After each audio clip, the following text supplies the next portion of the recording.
And as Jacque said, don't be polite, you know. Ask the hard-hitting questions, whatever you feel is necessary. And unlike politicians, you'll probably answer them for you, okay? Okay. This guy, where are we going? This guy up here, Andrew. Yeah. He's got a mic here. What's the difference between this ideal and the communist ideal? Communism has social stratification. Communism has banks and money. Communism has armies and navies. Communism has a government. We have none of those things. Communism is also interested in the labor class. We are too, but we want to eliminate the labor as soon as possible and automate using the best of science and technology. They never really had a plan or a method. Communism isn't radical enough for this age. It was great a couple of hundred years ago, maybe, but it doesn't. It's too old-fashioned a method based on opinions rather than technology. Okay. Socialism along with it, too old-fashioned, and not enough detail of what to do about it. Socialists never came up with how transportation would be designed, how schools would be designed, how to change human values, no detail. So it was the beginning, but it always became corrupt. Socialism and communism became corrupt because it's subject to those things. They also had elitism too, which helped the corruption. Yes. Okay. If all the nations agreed to your plan, how do you see it being implemented? Well, first we want to do a major motion picture, as we talked, in terms of implementation. I mean, going back before if they all agree. We want to do a major motion picture to show what life could be like in the future, show what we're missing, because most people have no idea. We look at it as kind of therapy for transition, social therapy for transition. And we'd like people to walk out of that film and say, well, why don't we do this today? At the end of the film, we'd like to show that we're breaking ground on the first city. We'd like to build the first city, and in the first city, we would have the planners for the next city and people who are making all sorts of media, books, videos, gaming, everything to introduce this direction, because it's really an educational educational problem at this time. They have to understand it. It's not that we could just build a city and then have people move in if they don't have a good understanding of this. So this is what we need. We see how we need to go. And we'd have the first city, and people from all over the world would come, and then hopefully build another city in their country and go on like that.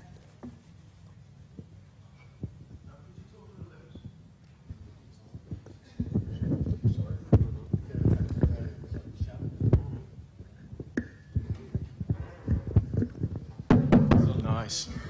Could you talk more about the technologies that would be used for the cities beneath the ocean to deal with the pressures and other things that you may want to talk about? Technology of the cities in the ocean to deal with the pressures. What's it for? They're not cities under the ocean. That's a mistake. The cities in the sea are designed to restore the reefs. And where I said we dumped 65 tons of nerve gas to clean out all the ships pump their bills into the ocean. You can't keep doing that without destroying the ocean environment. And the Japanese are overfishing, according to some countries. They're overfishing because they can sell it. But and in Africa, natives are killing animals. They're called poachers. If you don't supply food for them, and they have no access to food, they're going to be poachers, whatever they can do to get by.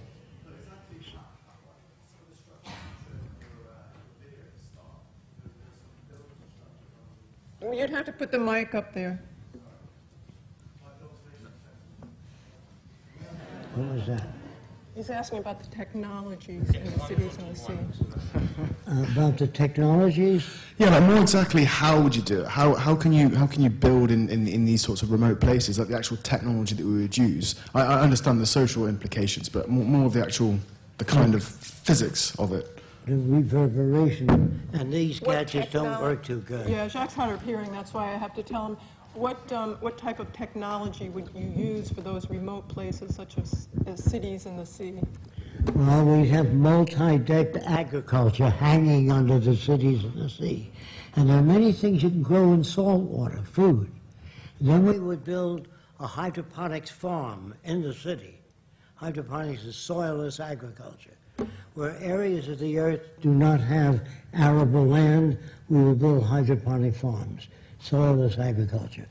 And we will, instead of sending packages of food or to Africa or India, what we would do is dehydrate the food, take the fluids out, so that a vat this size will feed many people. So the technology of the future is to keep sonar running through the oceans, all through the oceans. The American military already has sonar in most of the oceans to detect enemy submarines. So we will use sonar for tsunami. If you get a big wave, it notifies every land around there that a tsunami will be there in 5 hours or 2 hours. Do you understand? But if a tsunami occurs suddenly, there's a, I don't know if you can understand this, there's a concrete wedge in the ocean a half a mile away from the island, and that parts the waters so it doesn't do damage. But building a dam in front of the whole island is the old way, the wrong way. It's good for contractors, building a dam. Yes. You want to take it? Sorry. Sorry. Hi, do you think it's possible to make a peaceful transition to this economy, say through one industry at a time? Or does the system have to completely fail before it's possible? We don't think there's enough time for people to make a peaceful transition. That's just not where they're at. They're not looking for anything else. People really aren't educated well enough on behaviorism, on the systems that society promote, and unfortunately, it looks like it will take a crash before people look for something else. They have to become disillusioned with their elected leaders and be homeless before they look for other alternatives. And then it's usually, what's in it for me? They look for the wrong reasons. I can't, but he had his hand up a long time. There we are. You got this guy, Richard? Yeah. What are all the different ways that we can help the Venus Project? Did you get that? Yeah, different ways I could help the Venus Project. Well, there's how to get involved on our website. And on the Zeitgeist Movement site, there are a lot of things that you can do. We also have the Venus Project design team for technical people that you can go and sign up. The venusprojectdesign.com, right? That's going live today. Animators are doing hundreds of animations of Jacques sketches, and he has literally thousands of them. New inventions, new designs for a new world. We'd like to use some of those in the film, and I'd like to use them in our films, and Peter Joseph will be using some of them too. Really help in any ways that you can. If you really can't do anything, if you're not in a field that you can help with, get our material, learn as much as you can about it, and talk to others, because as I said, it's really an educational problem right now. You know, talk about the new value system. And if you do nothing, nothing will happen. We have no power. We don't have any money. We can't make it happen. A lot of people come to us and say, well, you should be doing this, or hey, how about this idea? And they put it on us, and we're up to here with our work now. We work all the time. So we really like people to come with ideas and see how they can implement it, and we'll work with you. Okay, guy at the top there. Jacque, in regards to eliminating money bartering and sort of trade value, one example we thought of how this might come in automatically is products that are made with personal touches. If someone as a hobby makes a piece of furniture or clothing that has a personal touch, and other people want it and they attribute value to that, would bartering not start coming back in as a result? You're talking about if there's scarcity of something that many people would want, you feel If barter there's would come in? scarcity as a result of someone having a personal touch to something that they make, you know, in terms of arts and crafts, and other people would like a piece of that. Do you think people would start bartering for things that are scarce, like art pieces that people Only have made? during the transition. But if you have, say you have a collection of 10 or 15 paintings by very famous artists after the social change, we ask you, please, why don't you put your paintings out so all people can enjoy them? He says, no, they're mine. So we put that in the newspaper. He said, no, they're mine. That'll take care of the problem. So you see, people would be inclined, if they have a wonderful collection of medias or personal collection, that would circulate around and show everybody. Personal possessions is almost shameful. If you make a painting, you can't sell it, you can give it to people that you like. That's the beginning that will help human beings. But if it's a monetary system, you're going to have problems. Yes. Hi. If a survey of the world's needs is completed and we identify that we don't have enough, who decides on how those resources are used? And would we find ourselves in a controlled society where, for example, in China you can only have one child, or this year we can't have any children because there's not enough resources? What's that? So really, who would control the resources? If there's a scarcity in some resources, who would control them? Okay. I don't know if you know this, but during World War II, we formed a blockade. So Germany couldn't get to Sumatra to get rubber. So they invented synthetic rubber. The Germans were highly technical. I'm not upholding them. I say if your country has technicians at the high point, it's very easy to solve all scarcity problems. There's nothing that man can't work on or overcome. Like the Arab world didn't have the weapons we had, so they took over airplanes and hit it, the two towers, because there's no way you can secure yourself. They say at the airports, we x-ray your baggage and all that. I can design clothing that gives off poison gas, fabric. So there's no way you can really protect yourself. Because whatever you think of, somebody else out there has a brain too. They can think around that. Do you know what I mean? The only security is one world, sharing resources. Otherwise, you're going to war continuously. Now that, if you don't understand what I'm saying, raise some other questions about it. But who would control those resources, Jacque? Who would control those resources? Okay.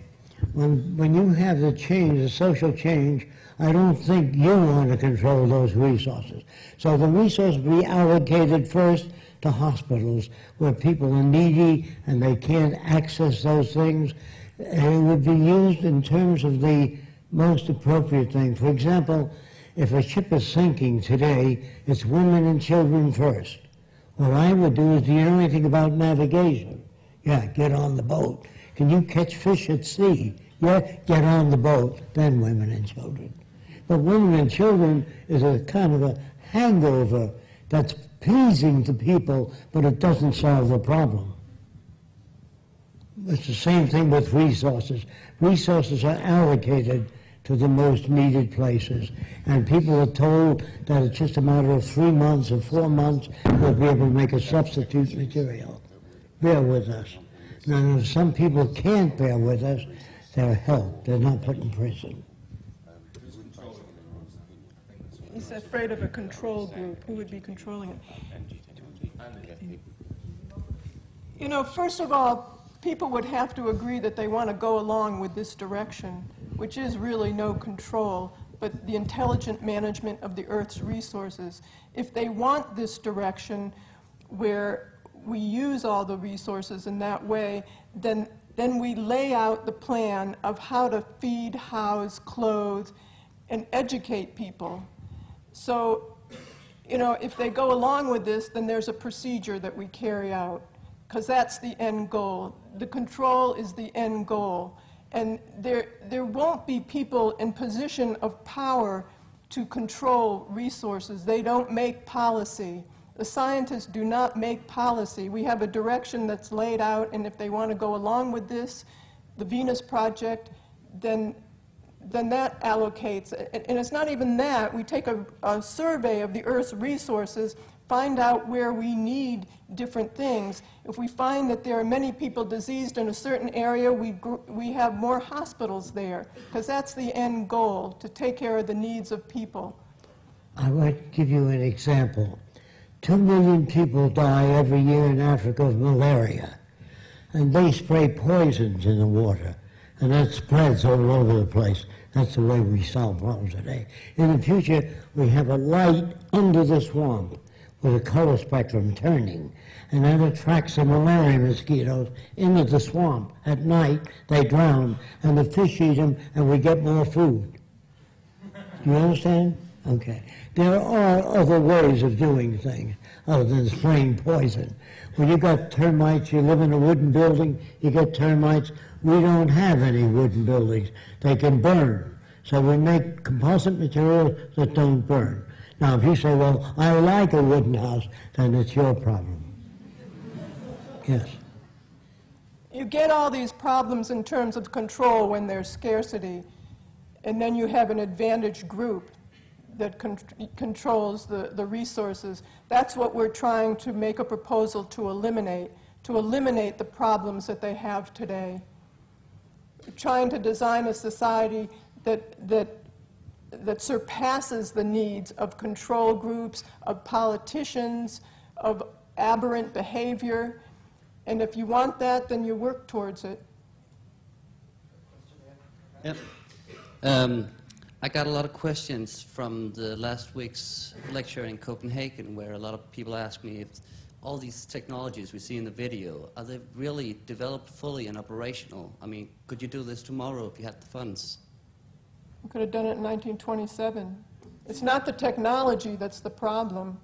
It's the value system. Do we have the technology to build this today from your film? We could have built it in 1927. Yeah. Great answer. Great answer. Hello. There's just something that worries me about the whole zeitgeist thing.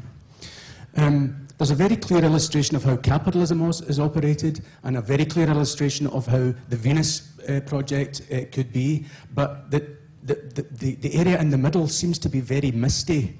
Roxanne, you have said that perhaps a new society could be formed bit by each country building a city all over the world.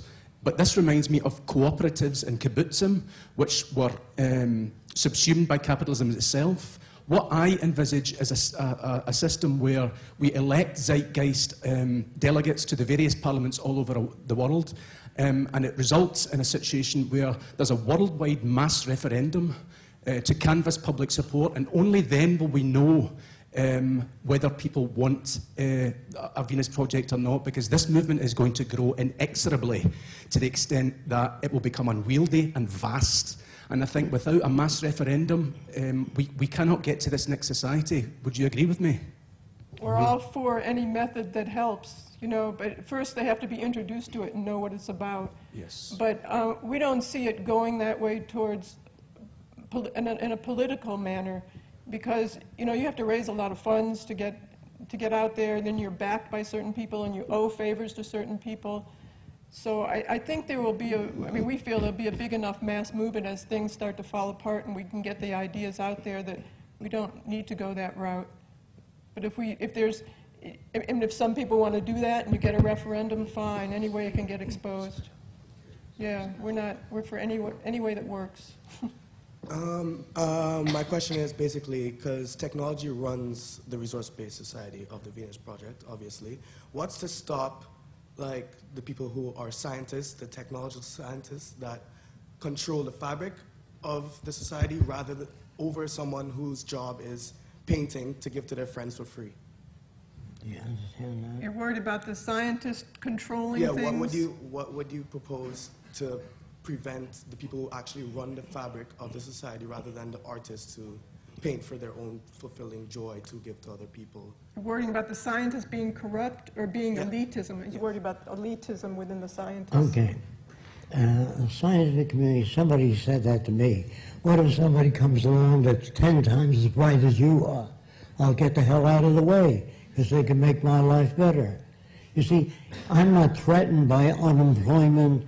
No one would be. So you have no reason to egotistically fight other people, because you all have a high standard of living. Let me put it your way. The people under the Venus Project in the future will live better than the wealthiest people today.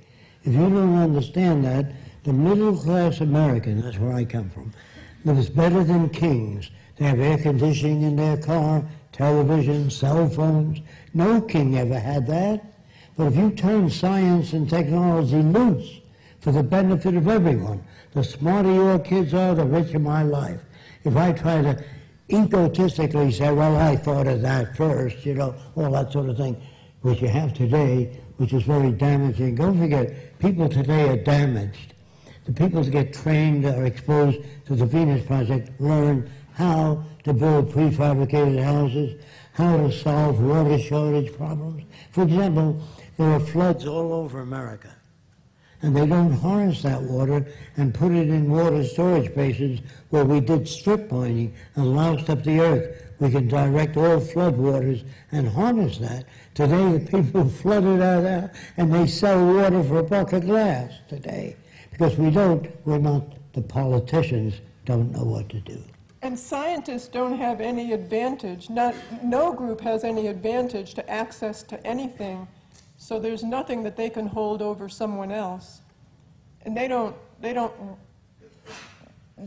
rule things or hold decision-making over other people. Everyone has access.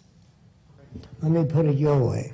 If you come up with a good idea and you lift when you speak, people may not vote for you. So we get people that can read and speak very well, and they present different programs. You vote on it. There's a guy in a wheelchair, all twisted up, I can hardly speak. It's the ideas that count, not how they look. Are they tall and good-looking? I'll vote for them. You see, we're so warped today, we can't hear things from a person that doesn't look as good as another person. I don't think the mic's working. Hello. I see the current monetary system as a huge hurdle for the realization of the Venus Project and resource-based economy.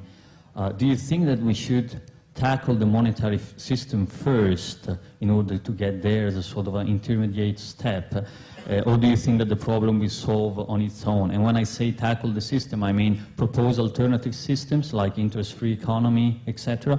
Funding is a major problem, I seem to understand today. In order to make this happen, you don't have funds. But people are too worried about making ends meet today. They don't have enough money, so it's difficult to draw people into this. So how do you get funds? Maybe we should work on the monetary system first. Should we work in the monetary system first to get funds to make it? Well, we're all trapped. We live in a monetary system. You have to pay rent, you have to buy food, and you have to prostitute yourself in order to get money. So I don't know. The transition will be painful. There will be problems. People will shoot other people. You know, there's nothing I can do about the transition.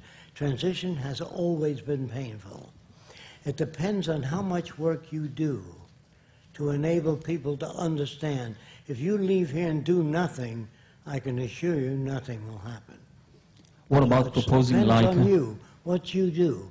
If you tell people how the Venus Project attempts to solve problems, what their approach is.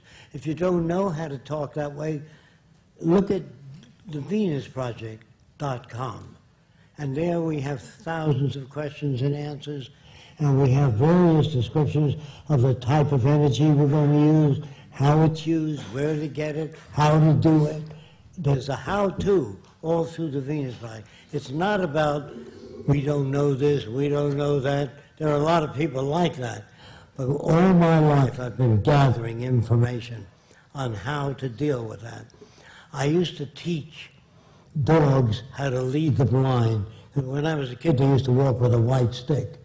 Then thereafter, I designed a gadget that you wear in your ears that generates sound, and you can hear an open door, so a blind man never banged into it. If he came in a room, he can hear the shape of a table acoustically, just like a bat flies, and it's semi-blind, and it avoids obstruction. Why can't we do that for the blind? They don't have to live in a city for the blind. All they have to do is have these things that work. So when I trained these dogs to lead the blind before that, people used to come over and say, "What a nice dog." And I said to them, I trained that dog to lead the blind, but I could have trained him to tear Japanese soldiers to pieces. The dog isn't good or bad, it's the way it's brought up. Do you understand that? Do you have anything specific on interest-free economy in the Venus project? Like getting rid of interest, usury? There is no money in the Venus project. There is no interest. There's no barter. I mean, as a transition, now we live in a monetary system, so getting to interest-free economy as a bridge to that, as a proposal. Well, he's asking what the transition would be as a bridge, a barter system. The transition would be allocation of resources, meaning if you have a lawnmower, you put it in the center so different people can use it when you're through with it. Bicycles are all there for your use. We will, in other words, the industries fail during social change. Chevy, General Motors failed. We bailed them out. We gave the money to the people that created the problem, meaning our system is basically corrupt as hell. If you take public funds where teachers can earn more and you give it to the banks and the establishment, that isn't sane, that's corrupt. So the reason you don't have a smooth transition is because the politicians are ignorant people. They know investment banking, advertising, resource management, and these are professions that will help people. The professions, like people come to me and say, what should my child study to have a job in the future? A profession you never heard of. The profession will be new in the future. There'll be no banking, no advertising, no profiteering. Do you understand? The professions of the future will be environmental restoration, taking care of health of people, from youngsters to old people. All get health care, whether you have money or not. There's no money in the system, so you can't pay off anybody. You can't buy a congressman off. As long as you've got money around, you're going to have corruption. No matter how many nice laws you invent, it doesn't work. And if you make money selling drugs, and I say no to drugs, you're some kind of a pinhead that's going to respond to say no to drugs. A pinhead wrote that, the wife of the president. Real stupid person. I'm sorry about that. Fascinating. Thank you very much for a very refreshing talk. I really enjoyed it. But I want to press you on the point of the transition between the current unpleasant, corrupt state that you've described, which I think many of us would probably agree with, and the rather wonderful picture you paint of the future. My particular point is about the they that is supposed to exist or not exist. I was interested to hear your colleague Peter Joseph insist that there was no such thing as they, some kind of corporate entity that is plainly responsible for all this corruption and unpleasantness. But on the other hand, you this afternoon have said pretty explicitly that you think and recognize that there is such a group as they, what we may call the power holders, the corporate entity. My question to you is, surely those people are not going to give up without one hell of a struggle. You've said it's going to be painful, but have you any idea just how painful it's likely to be? These people will not give up without a struggle. They've already demonstrated their willingness to countenance death on a large scale, pollution, misery. Do you think they're going to stop? Do you think they're going to be, as Peter Joseph suggested, really embarrassed when you tell them your wonderful message? I suspect it'll be a lot worse than that. The they out there, the monetary system, the money people will probably object to this tremendously. How do you see a transition? Will they give it up? No, they will continue to object until their business collapses. And that's what happened. The banks are collapsing. General Motors is out, so we gave them money and bailed them out. But General Motors will not succeed because there's not that much purchasing power out there now. Not only that, General Motors never submitted a design for a car to the public to look at, which gets more miles per gallon, lower in cost than Japanese cars. They have no project. And if they have no project, it'll fail again, and the bailout will not occur again.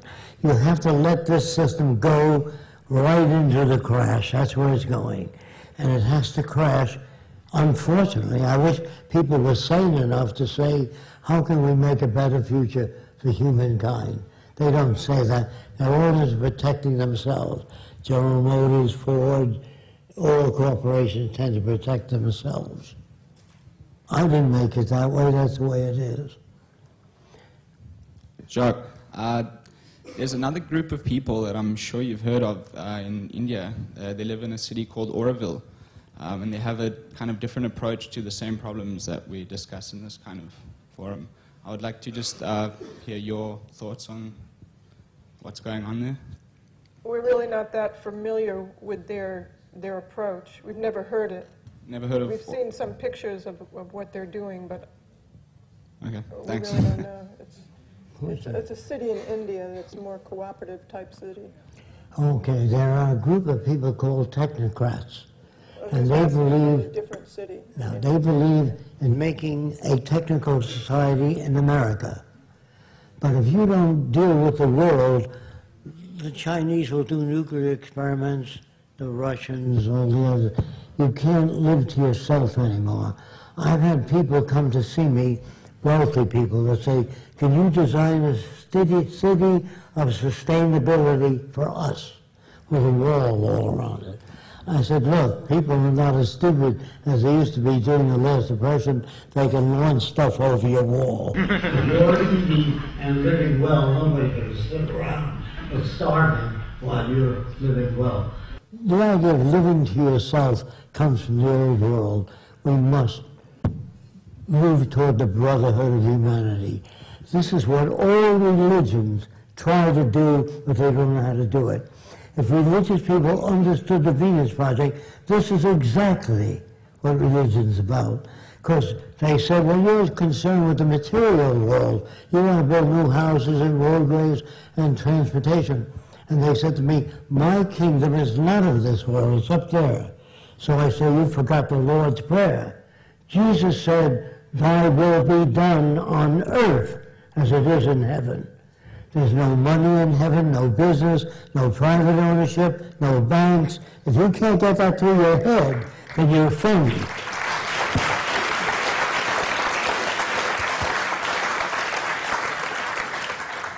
I do not come here to attack anything. I'm just trying to say there is another way. Let's look it up. Look up the Venus Project. Try to become very familiar with it so you can talk about it and not project. Like a lot of people tell me, a bunch of scientists in gray telling us what to do. You will work in Area D. You, Area K. That comes from Hollywood. 1984, Brave New World, Atlas Shrugged. All these are systems to keep you from putting in a new system. So it's written by Hollywood hacks, not scientists. Even Star Trek, they kill each other with laser weapons, blow up spaceships. This isn't the future. This is a psychopath's idea of the future. I wanted to mention something about the transition because people always put this transition on us. And we work all the time. We've been working. The difference between the activists that are kind of the watchdog of what's going on here and always telling what's wrong, it's really verbal masturbation to us because they really don't pose an alternative to direction. Jacque's been working on this all his life. I've been working on it for 33 years with him. If we don't get out there another direction to work towards that could work for all of our benefits and talk to other people and show it and work towards it in any profession in any way that you can, other people are going to do your thinking for you, and that's called fascism. So, you know, the transition can happen in a lot of different ways. We don't know who we will meet out there, and the more you talk about it, the more we might have access to people with funding who know that this system is full of shit and want to try something else. So, you know, that's all we can say is work toward it. If you don't work toward it, I can assure you nothing will happen. Being an industrial designer myself, I'm interested, what steps do we need to take and what can we take to change education of designers that are shaping the world of today? And my second question is, how will we motivate people, whether designers or scientists, to work and contribute to the system if everything is available freely to everyone's use? So why would someone choose to work all day and all life instead of just... What's the motivation if everybody has access to things? Okay. You're assuming that everybody has enough money to live well, they do nothing. That's not true. People with lots of money don't find enough time in the day. They're educated to do things. So I would say, years ago, again, talking to myself, how are we going to change this world? And I talked and designed a system. Then I said to myself, how do you know it'll work? I said, I don't know. So I don't know if you know this, I joined the Ku Klux Klan in Miami and dissolved it in a month and a half alone. Then I joined the White Citizens Council. They believe they hate foreigners, darks, Latins, Filipinos, all foreign. And I joined that organization by talking like they did and then turned it around. In 1 month, I dissolved it completely. Then I asked a question when I lived in New York, what are the most backward people in this area? And the consensus was the Arabs. I said, what makes you think they're backward? They still believe the earth is flat. So I said, boy, if you can turn them around, that'll be pretty good proof of your system. So I called up the guy in charge. You always work with a guy or girl in charge. I called a guy named Elbaz, an Arab. And I called him and said, can I speak with you? He was the head of the Arab group. So he said, from where your father is born? That's the way he spoke. I said, Lebanon. He says, you are Arab? That's the way he spoke. I said, Air means yes in Arabic. I speak a little bit of many different languages. I'm not an Arab. So he says, come and sort me. Please come and see me. So I came to see him, and he set aside time for me, and he said, you believe the world is round? I said, yes. He went, that means in his custom it can't be. So he held his hands up like this. He said, he pointed to his head to show me how smart he was. Then he said, if the world is round, man fall me down here. All the water, he fall me down from the round world. He has to be flat to make the water not fall me down. So I knew here's a guy I'm dealing with that is really sincere, and he couldn't understand the earth being round. So I gave him a balloon to hold in his hand, and I rubbed it fast with fur. Then I put cornflakes in his hand and told him to hold it away from the balloon, not near it. And all the cornflakes, due to electrostatics, jumped up to the balloon. Does anybody doesn't understand that? If you charge a balloon or create static electricity, the cornflakes in your hand will jump up to the balloon and stick to it. So I showed him that, and his jaw hit the pavement. He said, world, he magnet? I said, air. Ah. And he went and explained that to all the Arabs. An hour and a half, I turned him around. Now, even my mother, I brought a Japanese kid home one day, and she said, I don't want that kind around. Loud enough for him to hear. And I met him in California. I'd been home a long time. So he left. He says, I'll see you, Jacque. He was an American, born. And I tried reason on my mother, which is to try to sit and reason together. That's strictly bullshit. If my mother doesn't read and deal with the real world, she can't handle that. So reason failed. They always told me in all books, let us sit and reason together. You can't reason with a person that knows nothing. So I said, boy, if you can't get to your mother, Jacque, you're not going to change the world. So I made up a story. I said, it was swimming in the East River, and there's no way to get ashore. There's a high wall. And Masato Takashiki worked on a boat, and he threw a life raft to me. My mother said, oh my God, you mean he saved your life? I said, yes. She said, oh, I've been so cruel and crude. I said, yes, you have, Mother. So she said, please, ask him to come back for dinner. I want to beg forgiveness. He saved your life. My God, I've been so wrong. I said, well, I don't know if you'll come back now. The reason I said that, I want my mother to plead with me. So she's pleading, please, Jacque, ask him to come back. I feel terrible. So I called Masato and told him about the false story of him saving my life. And I said, when you walk in the door, my mother's going to hug you and kiss you, because that's the way she was brought up. So at dinner, she was really talking to him. So I walked out of the room, and I came back when Masato went to the washroom. I said, Mother, what do you think? She said, you know, he's just like you and I, has a wonderful family in Japan. So I went like that. She said, you shouldn't do that. He saved your life. This is a member of the yellow race.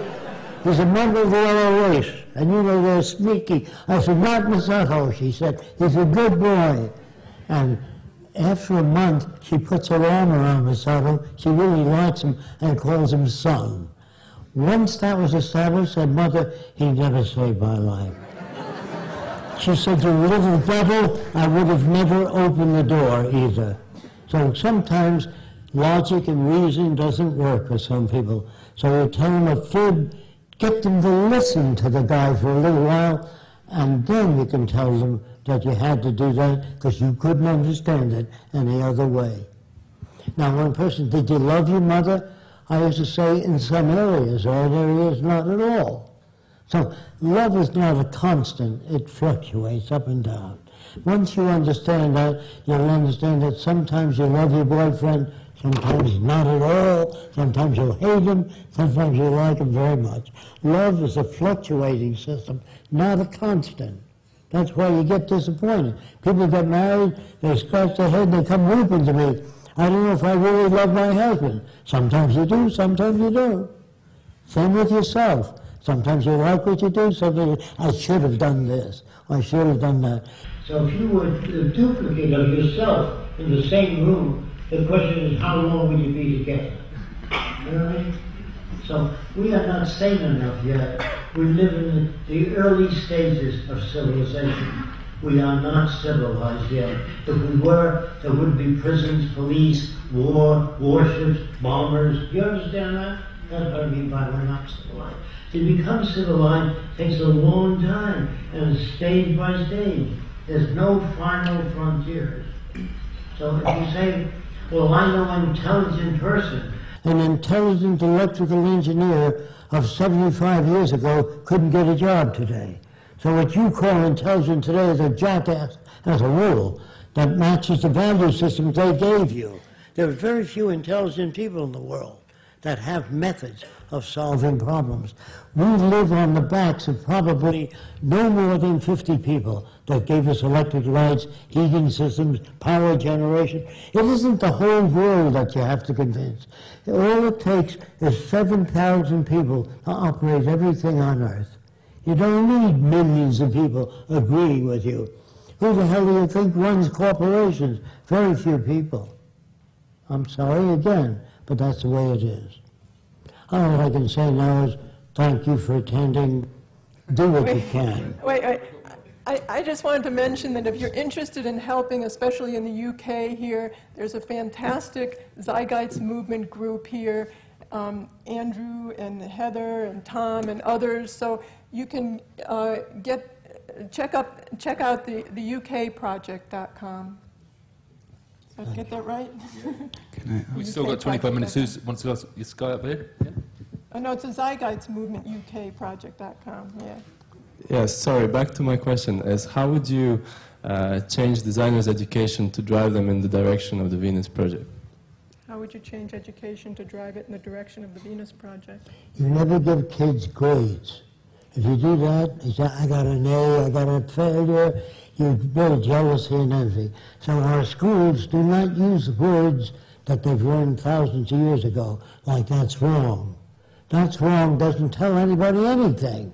But if you say, if a kid spells cat with a K, if you say very close, it's just one letter we change. Don't say that's wrong. No, but I mean specifically in designing. I didn't get that. In designing? In designing, yes. How should designers be educated? Not general education. I think he's in design. How would designers be educated? Depends if the design, are you an industrial designer or fabric designer? Industrial. Industrial. Industrial design would be based, the teaching of industrial design, on minimum waste of resources. Never design products to wear out and break down. Do the best you can. An old Volkswagen, if you drive an old Volkswagen and I drive a Mercedes, if your brakes fail, I die. So there are no old cars on the road. They weigh as much as a new car. So everybody, you don't own anything in the future. The cars are lined up for your use. You have access to cars, sailboats, but you don't own anything. You live in a house as long as you like to. You can make a painting, but you can't sell it. You can give it to people. So when you do away with ownership and people have access to the necessities of life without servitude, then you have the beginning of the civilized world. You don't have that yet. Hello. Oh. Hello. I always find myself reading articles about scientists finding genes that may affect our personality. Is this bullshit, or do our genes get affected by our environment?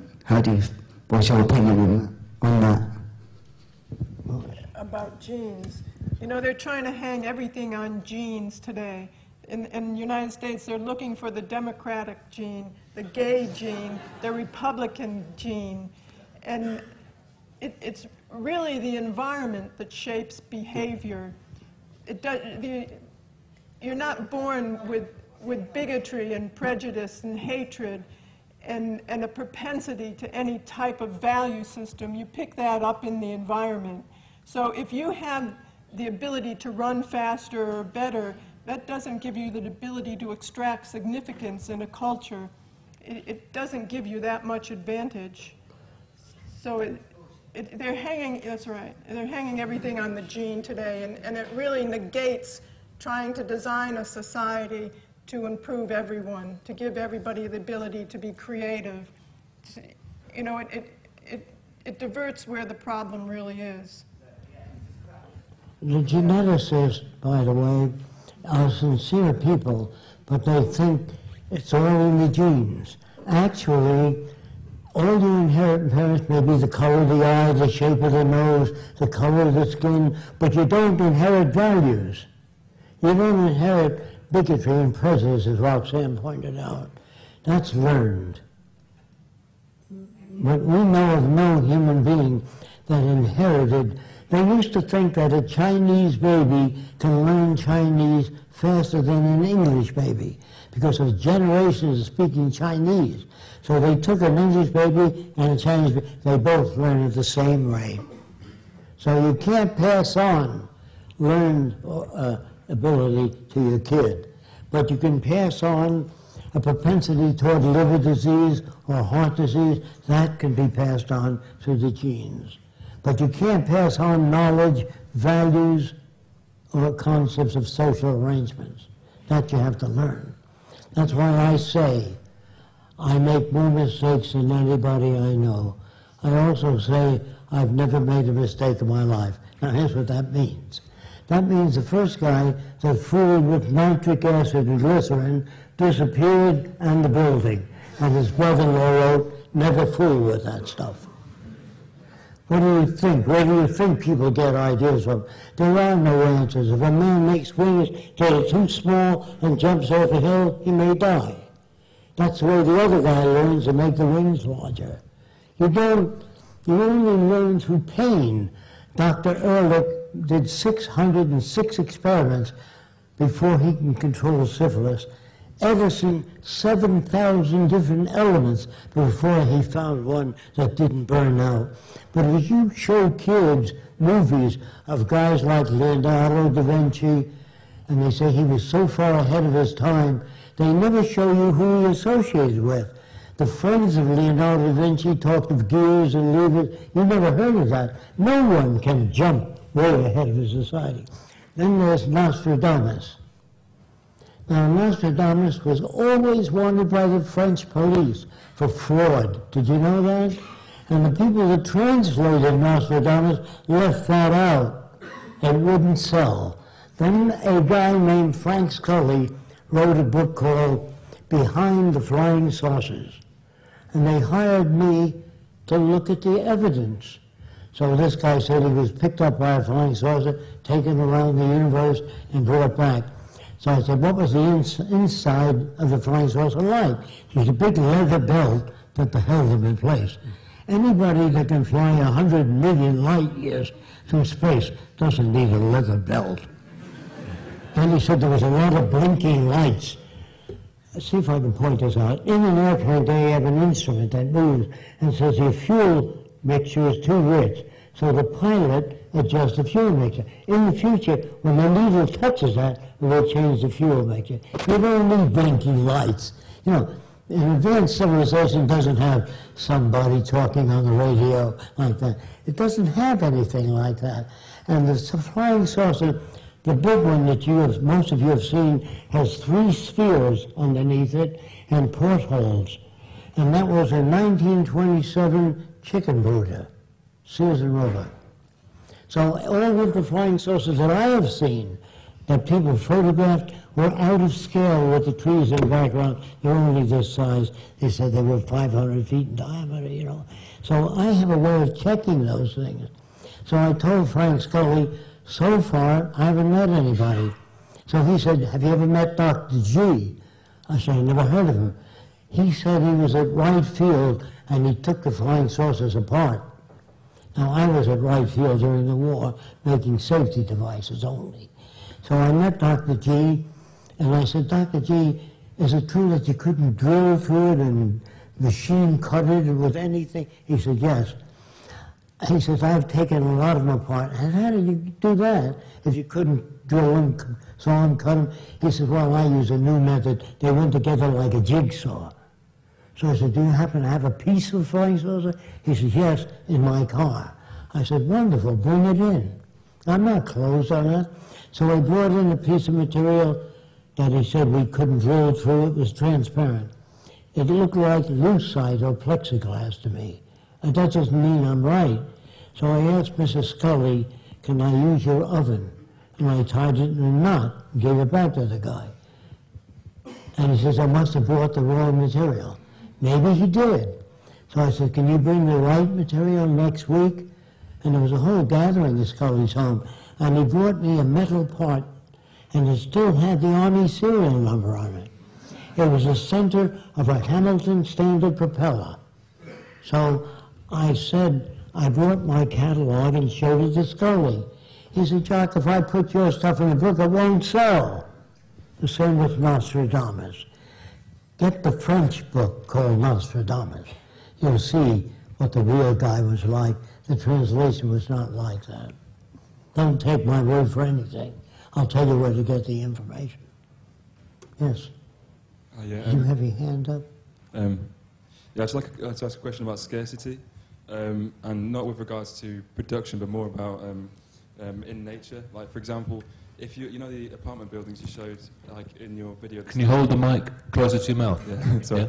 Yeah. If you know the apartment buildings you showed at the start in your video, well, if a lot of people, if the most desirable one is the penthouse apartment, you know, that's essentially that's scarcity right there. And if the apartment's built in like the most desirable part of the country, let's say, you know, who decides who gets it? There's scarcity right there. So you can have abundance in terms of food and production, all these things, but there's still scarcity that exists in nature because, you know, there's still scarcity we've got limited more space. desirable places to live or penthouses. You talk about the present-day system. You see, have you seen talking about your houses, the uppermost apartment would be the penthouse and more desirable place to live? Okay. Yeah, I mean... So instead of making fair, square buildings, if you do that, most people want the corner apartment where the view is better. So we make our buildings round so the view is pleasant for everybody, and some of the buildings turn. Yeah, but you could argue that... In other words, what you're trying to do is educate people and give them whatever they want in their home. In other words, we only design the exterior, you pick the interior. Now here's how you pick a home in the future, so you'll understand. In the Venus Project's design, you sit in front of a plastic bubble, about 3 feet in diameter, and you talk. You say, I want a home. The bubble is the architect. It says, what kind of home? Most normal people are not sure. So different homes appear in turn, until you say, stop, something like that. Then she says, I'd like the children's room next to the adult bedroom, and it moves as you talk. Then your husband or your boyfriend says, I'd like a balcony sticking out over the pool. And the machine says, how far out? And you say, 8 feet. And the machine says, if you go 12, you can have a dining area. It doesn't override you, it merely suggests. The machines are subject to the will of people. They don't override anybody.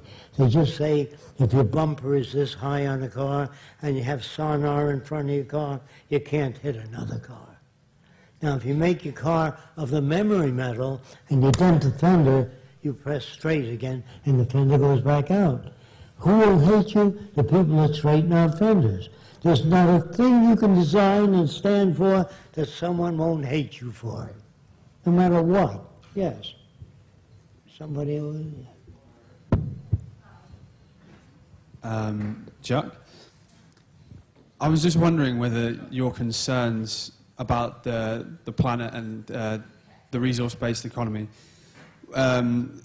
ties in with what scientists are saying now about our planet and the way it's moving and climate change and the fact that resources are running out at a faster rate. How would we tackle those problems and make a transition through to the Venus Project if we've only got, say, as scientists are saying, 15 to 20 years on the current lifestyle that we have before we start seeing real problems within the planet's own cycle, like climate change and that kind of thing? Can you tell me what it is? It's talking about the problems of climate change. Do you see that that's a problem? That's not up to us. We have no power. It's up to you. If you don't demand that the government looks into the Venus Project, or that a member of the Venus Project can present it on television, if you say, all I hear from is army people and military people, I don't hear new ideas. Why don't you have the Venus Project on there? That's up to you. If you do nothing, we have no power. Don't put it on. What are you going to do about the tsunami waves? Did you put me in charge of that? I can't do anything about it. Yes. Thank you. How can criminals and corrupt individuals be dealt with in a world where there are no justice systems? Okay. First of all, there's no money anymore, you know. So instead of, I look at everybody as criminal. Supreme Court judges, Parliament, government, all criminal. They've all been paid off. The drug companies pay off senators to carry out their problem. So what are you going to do with the criminals? When you go to the supermarket, you buy a box of Wheaties. If you open the box, sometimes the Wheaties are halfway down. To me, that's criminal. Small print is criminal. So most people are criminals. You don't, when you work in a department store, you don't say, if you go elsewhere, you can get the same product cheaper. You're a criminal. And if you big lips, thick lips are the in thing, you put the lipstick higher than your lip. That's deceptive. The whole thing is this guy with a white collar that says, I now pronounce you man and wife. Who the hell is he? And then if you don't get along, some lawyers say they cost you $3,000 to split. Everybody makes a buck on human misery. So I'm saying today, it's very terrible because people don't act always in your behalf. They act in terms of finances. And the same thing when a doctor says, I think your kidney has to come out. I don't know if he's trying to pay off a new yacht or a house, or whether my kidney has to come out. I don't know. I don't trust the money system. So there was a hurricane in Florida, southern Florida, that wiped out hundreds of houses. So I designed a conical-shaped building, like an inverted cone. No hurricane or whirlwind can suck the roof off.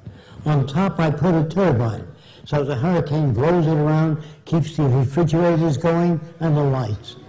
So I asked people, the government does this. It says, there's a terrible hurricane coming, get out of your house, go away. So I was waiting on the freeway and the stop car and say, where are you going? I don't know, but I'm getting the hell out of here. They don't have a place for you, so we would have hurricane-proof shelters all through the West Indies, tsunami detectives, high-wave detectives, and the beaches would look like continuous thing, and the lifeguard would be in the middle, so you can see 3 beaches at the same. You know, when you look into the Venus Project, you'll see all these designs. We don't say we want to build a better world where everybody gets along. We do it how you do that. Otherwise, you have nothing but a verbal hobby. That's what religion is, a verbal hobby. Do you agree that culture and identity are human rights? And if you do, how would the Venus Project, or your vision for the future, preserve that right? I didn't get that question either. Do you agree that identity and culture are a human right? And if you do, how will the vision for the future preserve that right? Do you believe that identity and culture are human rights? And how would you preserve that in the Venus Project? Humans are moved out of government, number one. And government becomes cybernated. That means computers are connected to industry, transportation, and agriculture, and they produce food and transportation of goods and services. They do not control people. I want to repeat that. They do not control people, just the production lines and factories producing goods and services. You know, So you don't have people in a position to corrupt Just anything. asking about tradition. There was once a guy that came up to Jacque and said, I'm Jewish. Would you permit tradition in the future? Jewish tradition. Yeah, Jewish tradition.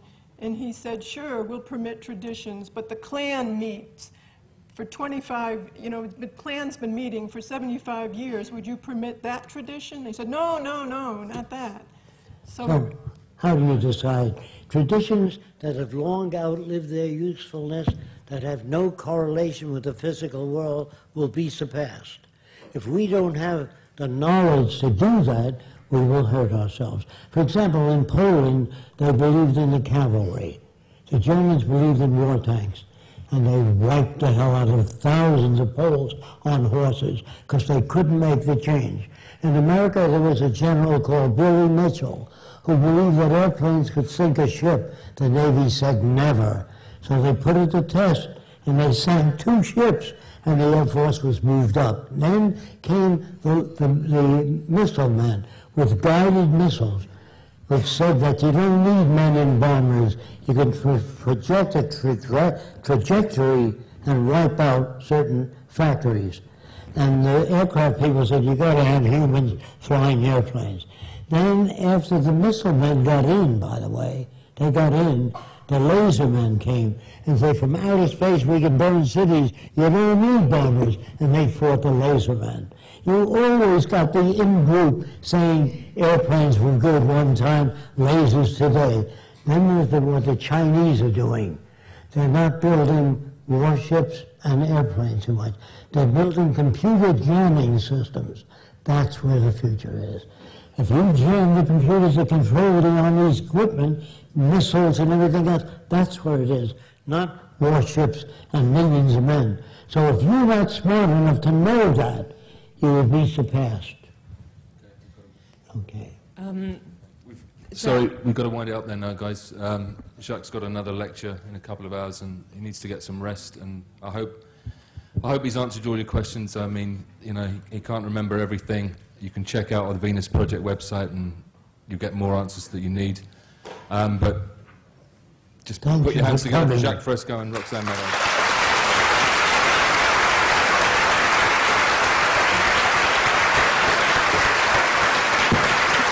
The Venus Project isn't perfect. It's just a lot better than what we got. It's up to us. It's up to us now as well. Yeah. We're all the same. There's no. It's up to us to do this, not just Jacque on his own. That tells you what to do.